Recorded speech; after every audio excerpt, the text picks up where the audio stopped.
The ocean's temperature hovers at 28 degrees Fahrenheit. Saltwater solidifies at 28.4. Tonight, the North Atlantic has transformed beyond mere water. It has become frozen liquid, an obsidian, churning slush that crashes into the steel hull of the SS William Eustis with devastating force. 17th of March, 1943, 400 miles southward of Iceland.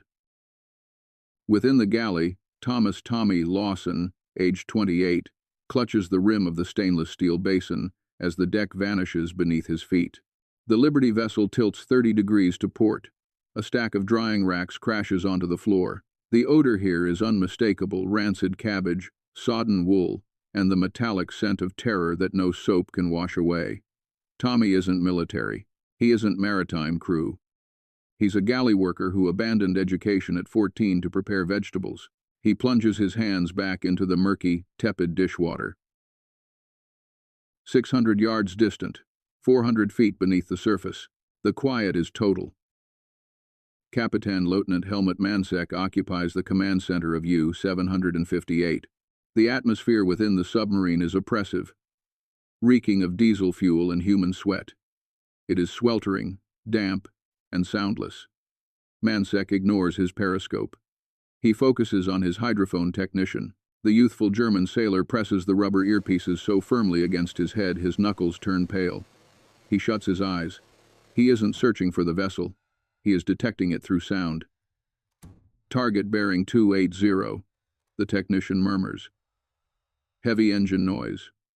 Rapid propellers. Distance. Decreasing. Captain Mansek acknowledges with a nod. He requires no visual of the William Eustis. He requires no radar. He requires no fortune. Above on the waves, the Liberty vessel is broadcasting, not through a horn, not through wireless transmission. Through its screw. Each rotation of the enormous bronze propeller generates a zone of reduced pressure that instantly vaporizes the seawater. This phenomenon is cavitation.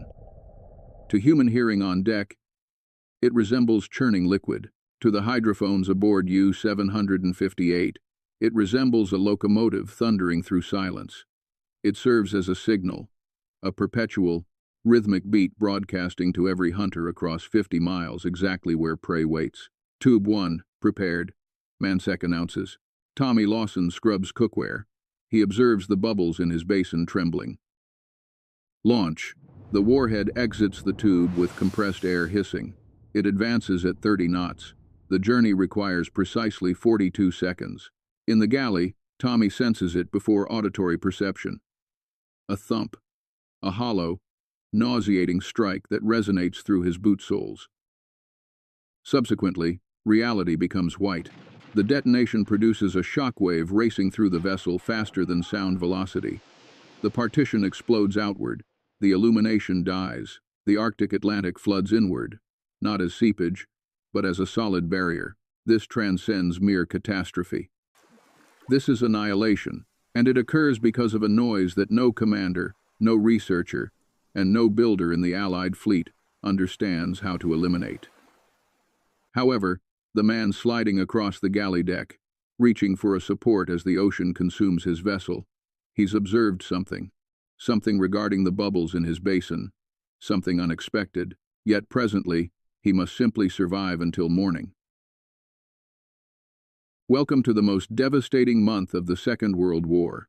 We frequently envision the conflict as a European chart boundaries shifting across France or Russia. However, in March 1943, the war's outcome isn't determined in Berlin or Moscow. It is determined precisely here, in the Arctic darkness of the air gap. The Atlantic Ocean expanse beyond Allied aircraft reach, and the Allies are failing. The assault on the William Eustis is merely the initial movement of a destructive symphony. Throughout the following 6 days, Convoy HX-229 and Convoy SC-122 face systematic pursuit. 22 commercial vessels disappear. 300 merchant mariners, civilians, fathers, sons, cooks like Tommy, are pulled down into crushing depths. Admiral Karl Dönitz, the architect of the German submarine fleet, marks the calendar dates. He labels it the supreme convoy engagement of all time. For the British, this is disaster. The statistics are frightening. Within this solitary month, submarines destroy 567,000 tons of Allied cargo. That represents 500,000 tons of steel, petroleum, munitions, and provisions sunk beneath waves. In London, Prime Minister Winston Churchill occupies the cabinet war rooms. The cigar haze is dense, yet the atmosphere is stifling. He examines the charts. The curve representing tonnage destroyed is climbing vertically. The curve representing food stockpiles is plummeting downward. Britain is isolated. It imports nearly everything, and currently, the supply line is severing. At the present destruction rate, the United Kingdom possesses precisely 3 months of food remaining. 3 months before bakeries cease operations. 3 months before vehicles exhaust fuel. 3 months before the military lacks ammunition. Churchill would subsequently record in his chronicles, "The sole thing that genuinely terrified me throughout the conflict was the submarine threat." He wasn't frightened of the Blitz. He wasn't frightened of occupation. He was frightened of hunger, and the reason submarines are prevailing isn't superior warheads, it isn't thicker plating, it is their possession of the supreme strategic benefit. They are invisible, and the Allies are thunderously audible. To comprehend why this occurs, we must examine the combat zone itself. The ocean isn't an empty vacuum, it conducts sound. Acoustic waves traverse 4.3 times faster through water than through air. In the frigid, dense water of the North Atlantic, a sound can journey hundreds of miles without energy loss. The Germans grasped this before others. While the British constructed larger battleships and heavier artillery, the Germans perfected the science of detection. The detection equipment aboard a Type 7 U-boat, the Gruppenhochgerät, is a triumph of acoustic technology. A series of delicate crystal microphones are positioned in a horseshoe configuration around the submarine's prow. These crystals capture the faintest vibration in water and transform it into electrical signals. A proficient technician like the 19-year-old seated in U-758 can differentiate between a destroyer's engine and a tanker's engine from 20 miles distance. He can determine propeller quantity. He can calculate rotation speed. He can compute the target's trajectory and velocity without ever raising the periscope. The submarine is the ideal marksman. It waits in darkness, breathing through a tube, anticipating the target's arrival into the sights. And the convoys? They aren't merely walking, they are thundering. Imagine attempting concealment from a blind person in a silent chamber while wearing bells on your footwear. That describes what a Liberty vessel does each time it rotates its propeller. The physics are brutal. As a propeller blade cuts through water, the pressure behind the blade plummets drastically. If it drops sufficiently, the water literally boils at ambient temperature. It tears apart, creating vacuum bubbles. Millions of them. When those bubbles implode a split second afterward, they explode with enormous force. Crack, crackle, burst. Multiply that by 100 rotations per minute. It generates a continuous, high-pitched hiss that penetrates the ocean. It is the sound of cavitation, and it is a fatal signature. Naval Command, Liverpool, England. The atmosphere in the Western Approaches Command Facility is frenzied. The massive wall chart is covered in markers. Red markers for submarines, blue markers for convoys. The red markers are multiplying. The Admiralty has deployed everything available for this challenge. Resources are unlimited. By early 1943, the Royal Navy has expended the modern equivalent of $500 million on anti-submarine equipment. They possess ASDIC. They possess Huff Duff. They possess radar. And nothing is functioning. Let's examine why. ASDIC, what the Americans call sonar, is an active apparatus. It transmits a powerful ping. The acoustic wave travels outward, strikes a submarine, and returns. It reveals exactly where the adversary is. It sounds flawless in theory. In reality, it is defective. ASDIC is a flashlight in a dark chamber. It has a narrow beam. If the submarine is directly ahead, you detect it. If the submarine is to the side, or behind, or deep beneath a thermal boundary, You detect nothing. The submarine commanders understand this. They aren't foolish. They call it the blind zone. They approach the convoys from the rear, riding in the turbulent wake where the ASDIC is worthless. Then there is high-frequency direction, finding, or HUF-DUF. This equipment can locate a submarine when it surfaces to utilize its transmitter. It was a revolution in 1942. However, the Germans adjusted. Admiral Dönitz issued a revised directive. Radio quiet.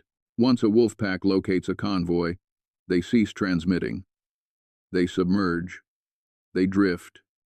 They become voids in the water. This is the nightmare situation facing Professor Patrick Blackett, the director of Naval Operational Research. Blackett is a genius, a future Nobel Prize recipient. He is surrounded by the brightest physicists and mathematicians in the British Empire. They occupy smoke-filled chambers analyzing data, computing probabilities, attempting to locate a technological answer to the noise challenge. Blackett publishes a confidential paper that reaches the Admiralty desk. It is complex, filled with equations regarding fluid dynamics and acoustic transmission. The verdict is bleak. Merchant vessel propeller cavitation and machinery vibration generate underwater acoustic profiles, detectable at extreme distance. The magnitude of the noise is directly proportional to the velocity of the screw.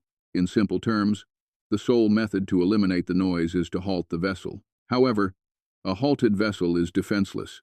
It is a contradiction. If you advance, you perish because they detect you. If you halt, you perish because they strike you. The researchers are seeking a sophisticated answer. They are engineering quieter motors. They are testing rubber coverings for hulls. They are creating Foxer noise devices to mislead torpedoes. They are approaching the challenge from the top downward. They are examining the mathematics. However, sometimes, when you examine the mathematics, you overlook the reality. Sometimes, you require someone who isn't examining equations. You require someone who is examining filthy cookware.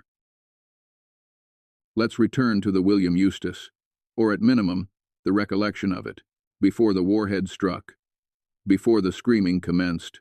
Tommy Lawson is in the galley. Tommy is not the type of person history volumes typically chronicle. He isn't an officer. He doesn't possess a diploma. He matured in the East End of London, in a dwelling where volumes were utilized to stabilize furniture legs, not to peruse. He is a tinkerer, the type of individual who repairs his own wireless with a paperclip, the type of individual who notices that if you vocalize a specific tone while standing in the shower, the entire chamber resonates. He's cleaning the midday service, a mountain of cookware. The vessel is vibrating, like all vessels do. The heavy thump-thump-thump of the triple expansion steam motor is the heartbeat of the craft. Tommy has filled the stainless steel basin with soapy water. He tosses in the utensils. And then, he pauses. He leans inward. The vessel vibrates. The deck vibrates. The counter vibrates. However, the water in the basin, it is completely motionless. The vibration isn't transferring into the water in the container. The utensils at the bottom aren't rattling. Tommy taps the basin's side. Ping. The water ripples. He places his hand on the counter. Thrum. The vibration is powerful. He examines the basin again. It's suspended. It's insulated. It's merely a random instant. A cook avoiding labor for 10 seconds. However, in his brain, a brain that has never attended a physics lecture in its existence, a gear rotates. Why doesn't the vibration transfer into the basin? Because the basin isn't fastened directly to the structure in the identical way the motor is fastened to the hull. There is a gasket, a layer of rubber, a separation. It seems apparent. It seems insignificant. However, Tommy Lawson examines down at his feet. He imagines the enormous motor chamber 3 levels beneath. He imagines the propeller shaft, a solid rod of steel 50 feet long, fastened directly to the hull panels. Each time that motor rotates, it hammers the hull. The hull functions like a giant drum surface. It amplifies the noise. It transforms the vessel into a massive underwater amplifier. The cavitation from the propeller is harmful. However, the hull resonance, that's the bass line conveying the melody. Tommy wipes his hands on his apron. It's the mounting. he mutters to nobody. It's all rigidly mounted. He doesn't know the term acoustic isolation. He doesn't know the term vibration. He merely knows that if he positioned a piece of rubber between the basin and the counter, the basin would cease shaking. So, what if you applied that to the motor? It is a concept so elementary, so naive, that a naval engineer would ridicule you from the chamber. You can't merely position a piece of rubber beneath a 200-ton steam motor. The torque would destroy it. The heat would dissolve it. The physics are unworkable. However, Tommy doesn't know it's unworkable, and that is his supreme benefit.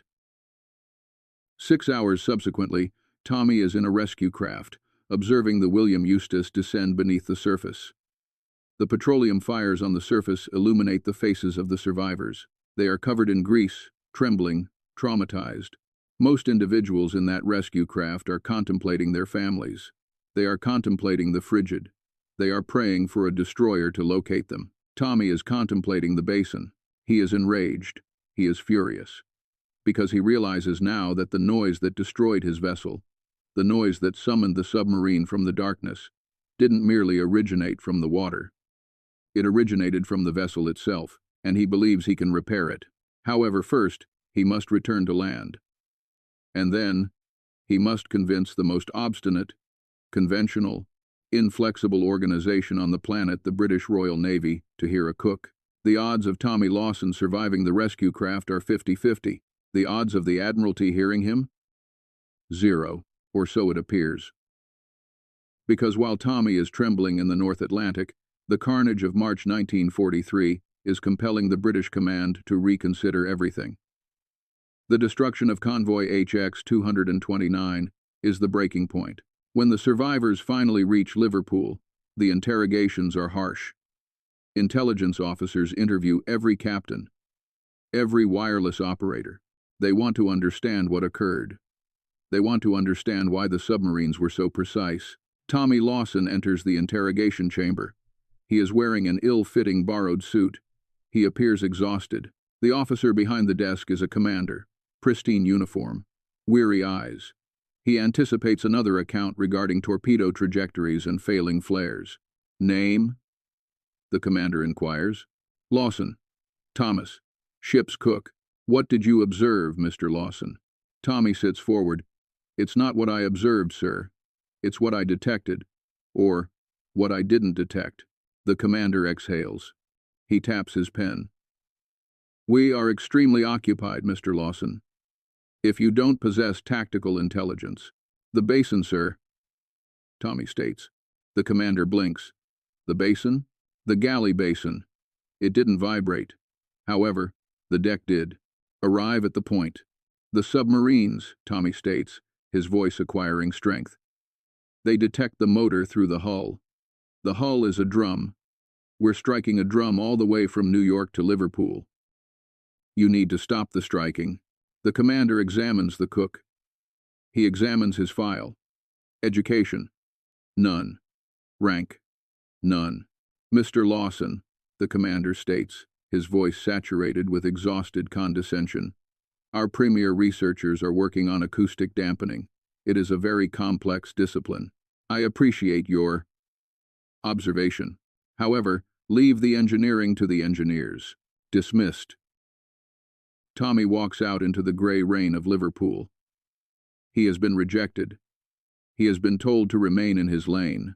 However, Tommy Lawson possesses a secret weapon, a trait that is frequently mistaken for foolishness, yet is actually the most powerful force in innovation. Persistence. He walks down to the docks. He observes the rows of commercial vessels being repaired. Welders are patching holes. Cranes are loading cargo. These vessels are being sent back out to perish. Tommy locates a scrapyard. He locates some old rubber tires. He locates some blocks of concrete. And he locates a sympathetic ear, not an officer, but a greasy, overworked master mechanic named Chief O'Malley, who operates a repair detail on the civilian docks. Chief, Tommy states, holding up a chunk of rubber. I need to borrow a vessel. O'Malley laughs. You want to borrow a vessel? I can't even obtain spare fasteners. Not a whole vessel, Tommy states. Just the motor chamber. while she's in dry dock, just for an hour. You're insane, Tommy. You've got shell shock. Perhaps, Tommy states. However, I know how to make them quiet. This is the pivoting point. This is the instant where history rotates, not in a boardroom, but in a scrapyard. Tommy Lawson is about to conduct an experiment that violates every safety regulation in the manual. He is about to modify the mounting of a heavy marine motor using literal refuse. If he's incorrect, the motor will tear itself free, destroy the drive shaft, and possibly sink the vessel in the harbor. If he's correct, he might just rescue the world. However, the Germans aren't waiting. In the submarine pens of Lorient, France, U-758 is rearming. Captain Mansek is loading fresh warheads. The wolf pack is assembling again. They are preparing for the next slaughter.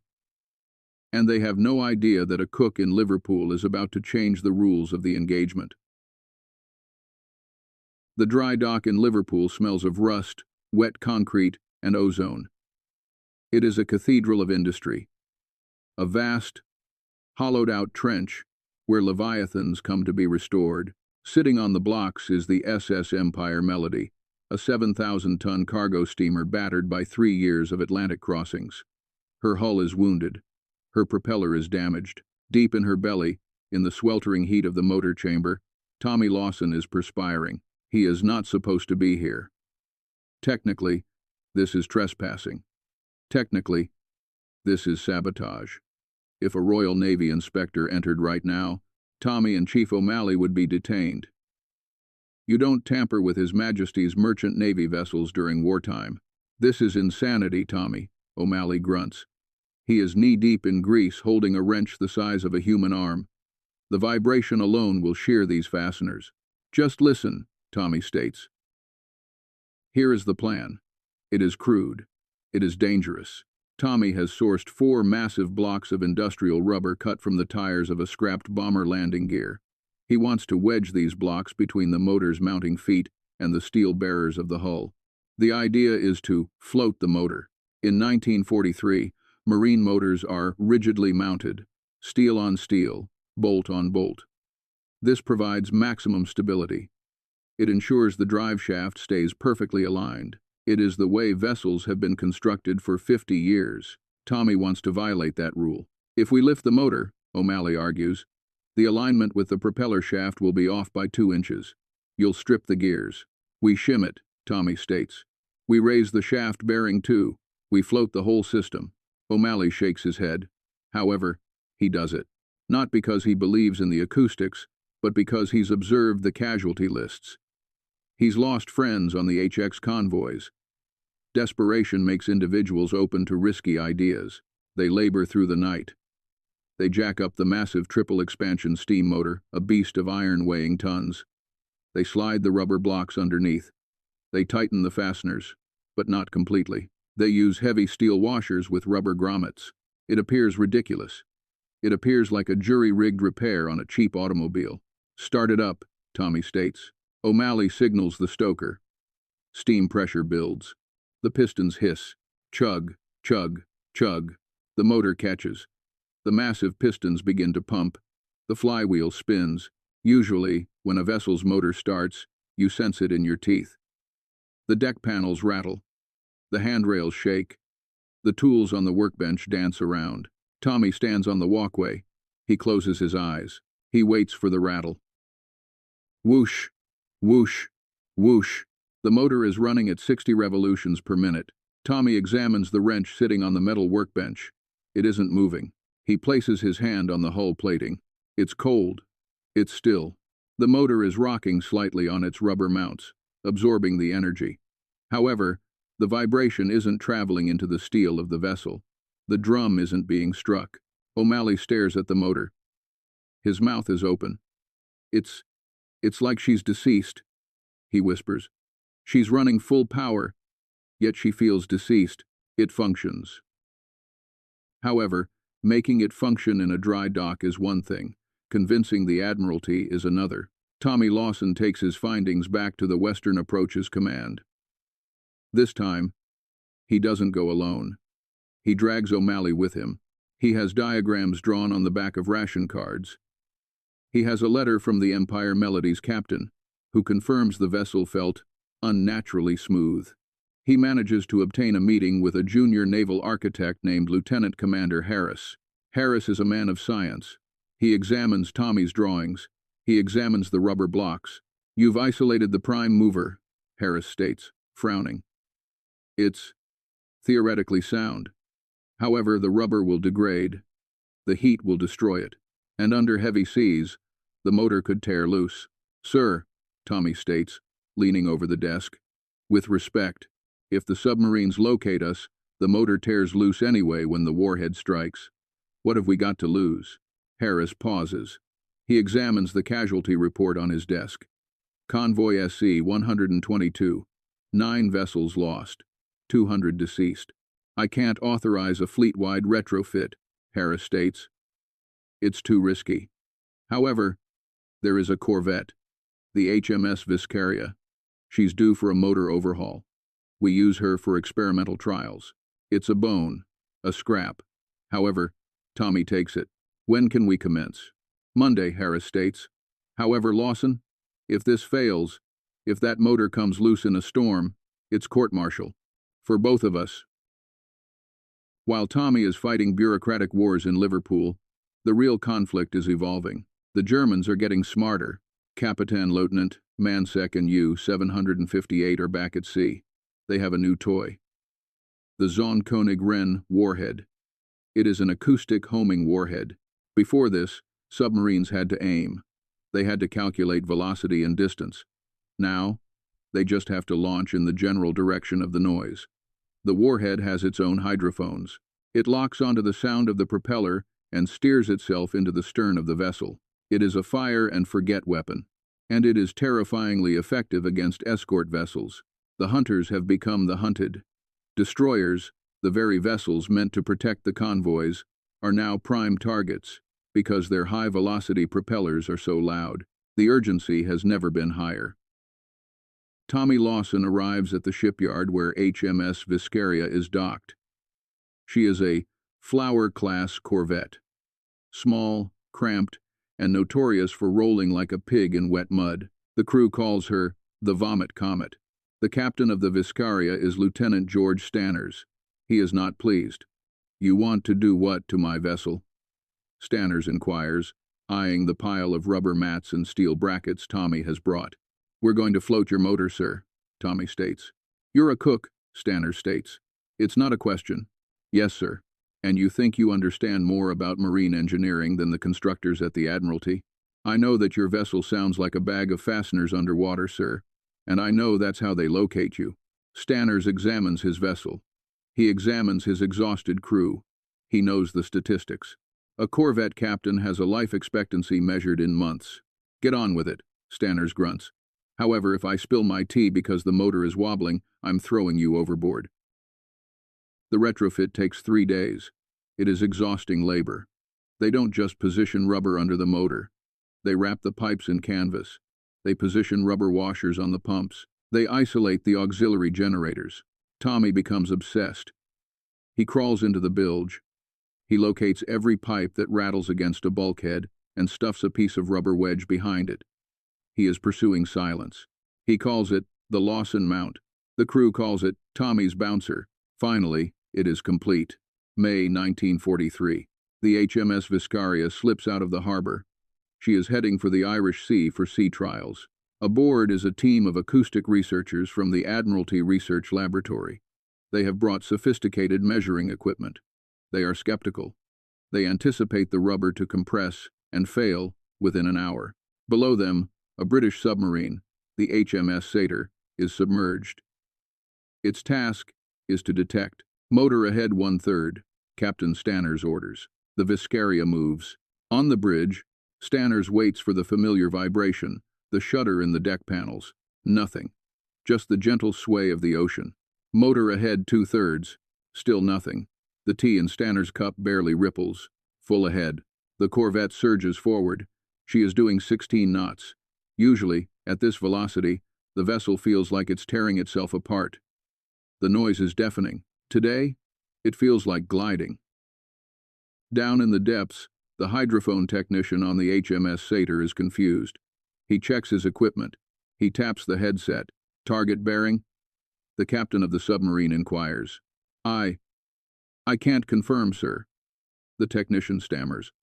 I have visual contact through the periscope. She's right there. 2,000 yards. And the acoustic? She sounds... Incorrect, sir.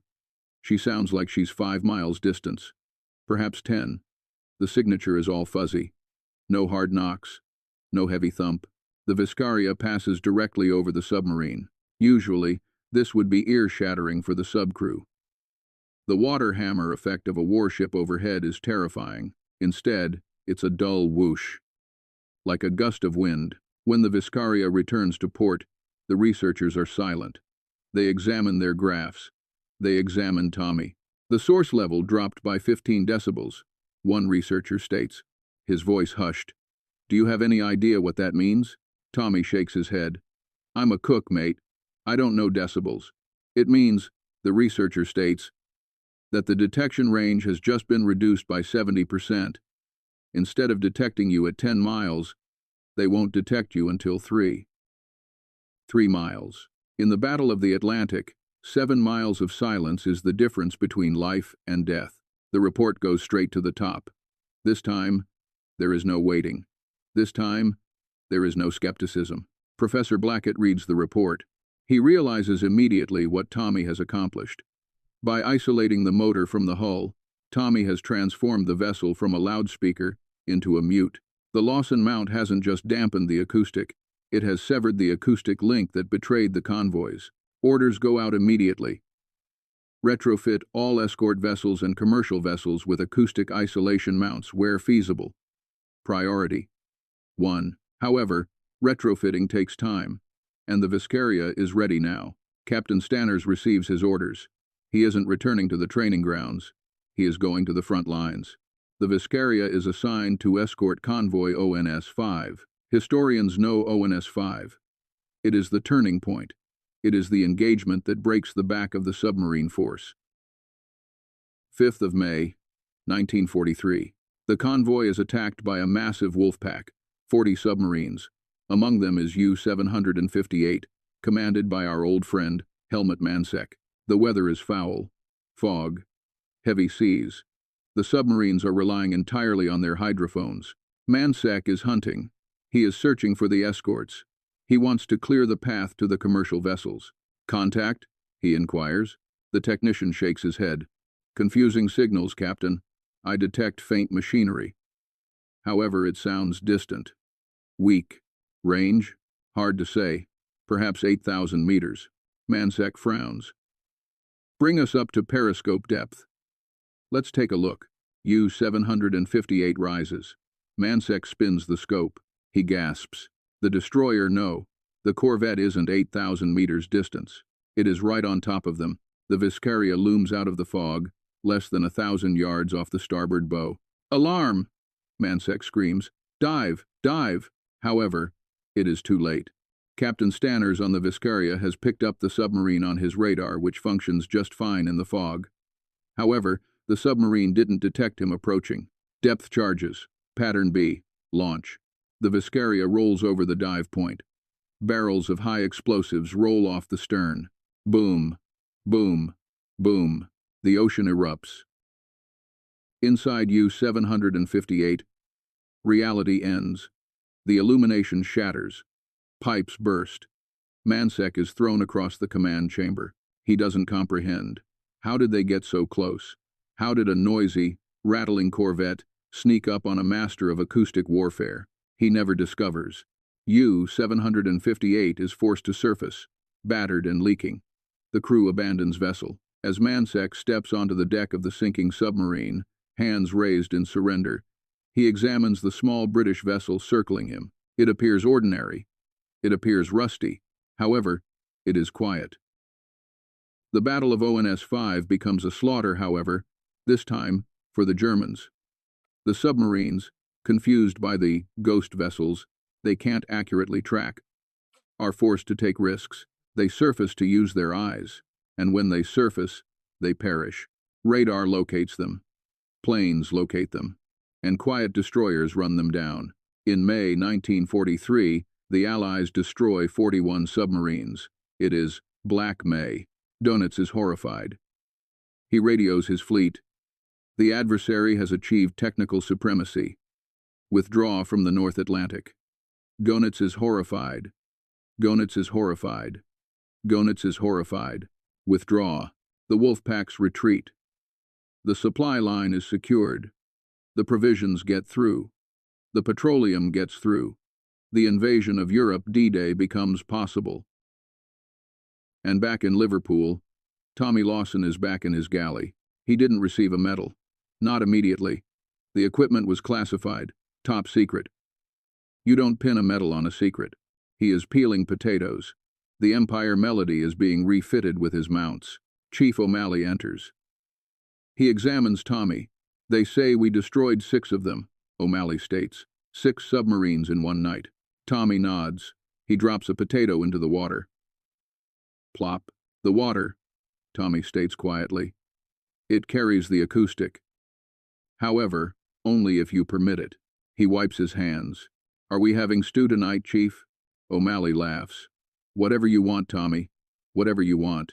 The innovation that rescued the Atlantic wasn't a computer. It wasn't a rocket.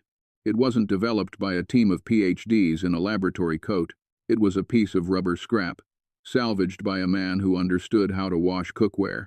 However, the story doesn't end there. Because what Tommy Lawson discovered, the principle of acoustic isolation, didn't just win the conflict.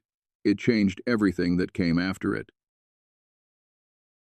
24th of May, 1943.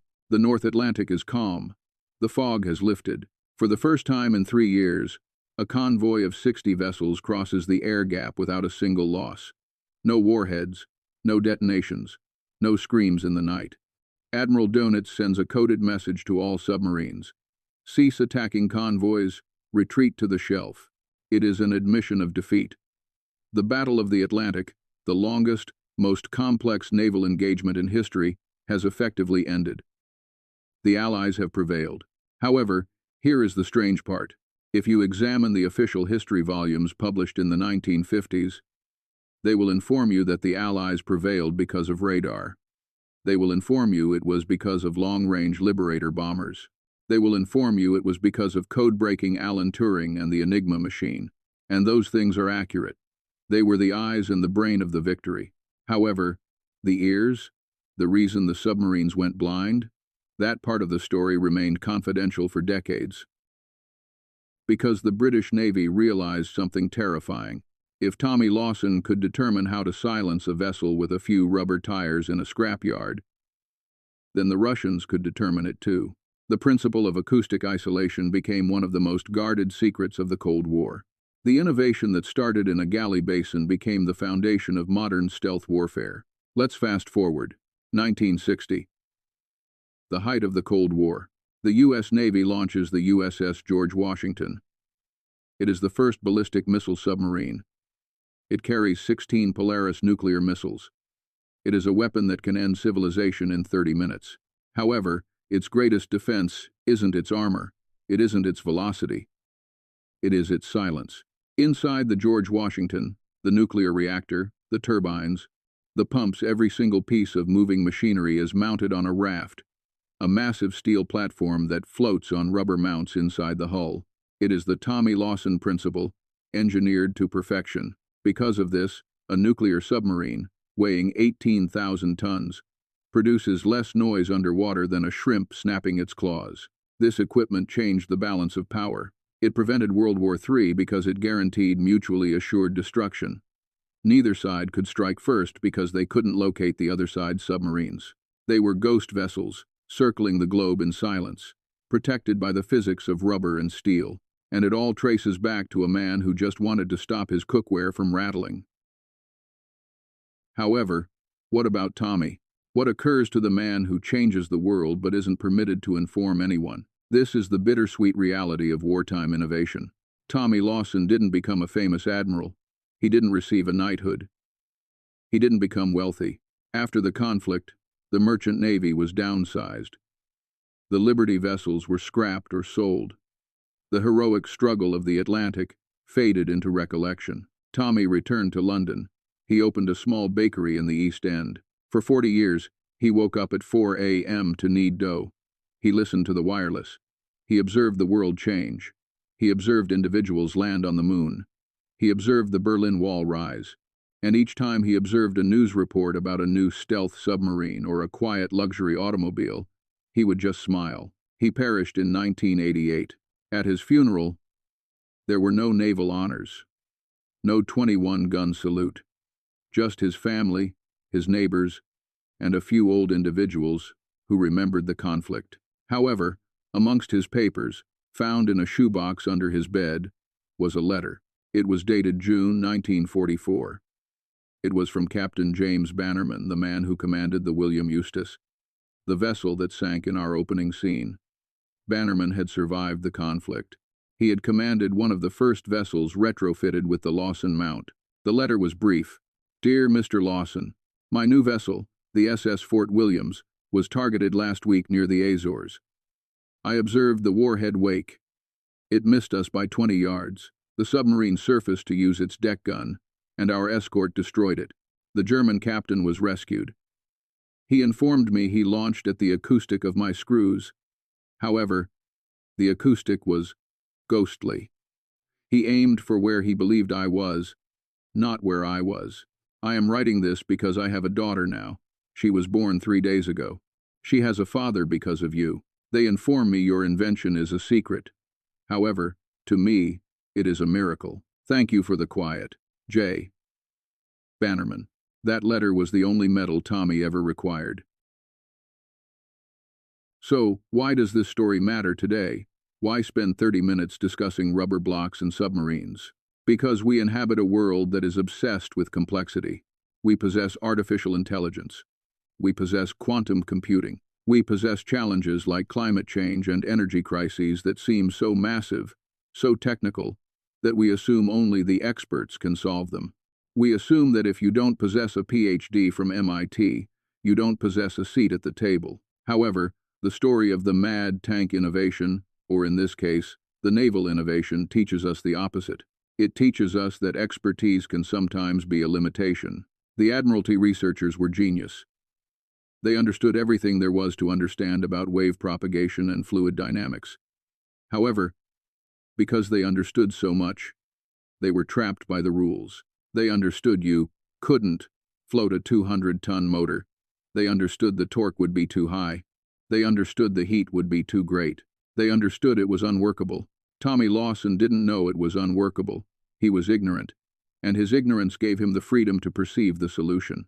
He examined the challenge not as a mathematician, but as a cook. The basin isn't vibrating. Why? The motor is vibrating. How do we make it like the basin? It is a principle called first principles thinking. You strip a challenge down to its most basic physical truth, ignoring all the industry standards and best practices. Elon Musk used it to construct SpaceX. Steve Jobs used it to construct the iPhone. And Tommy Lawson used it to defeat the Nazi Navy. There is a concept in psychology called functional fixedness. It's a cognitive bias that limits a person to using an object only in the way it is traditionally used. To a naval architect, a rubber tire is landing gear. It belongs on a runway. To Tommy, a rubber tire was a vibration isolator. It belonged under a motor. The ability to examine, refuse, and perceive a weapon. The ability to examine a limitation and perceive an opportunity. That is the essence of human ingenuity.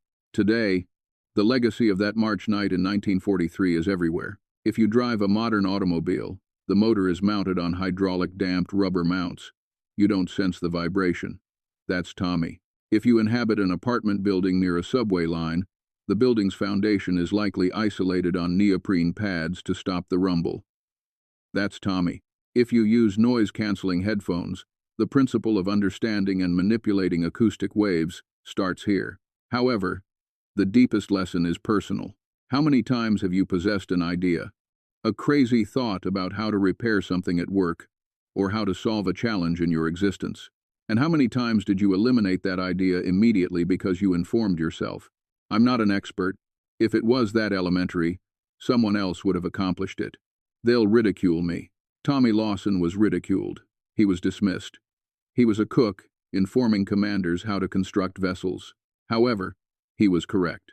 The next time you are washing cookware, the next time you are doing a mundane task and you notice something strange, a pattern, a vibration, a glitch, don't ignore it. Don't assume the experts have observed it. Pause. Examine closer, because the solution to the biggest challenge in your world might be sitting right there in the basin. The North Atlantic is quiet now. The submarines are rusting on the ocean floor, iron tombs for the individuals who once terrorized the world. The convoys are gone. However, if you take a boat out there, 400 miles southward of Iceland, and you cut the motor, you can detect the wind, you can detect the waves, and if you detect very closely, you can detect the acoustic of victory. It isn't a fanfare. It isn't a cheer. It is the beautiful, perfect acoustic of nothing at all.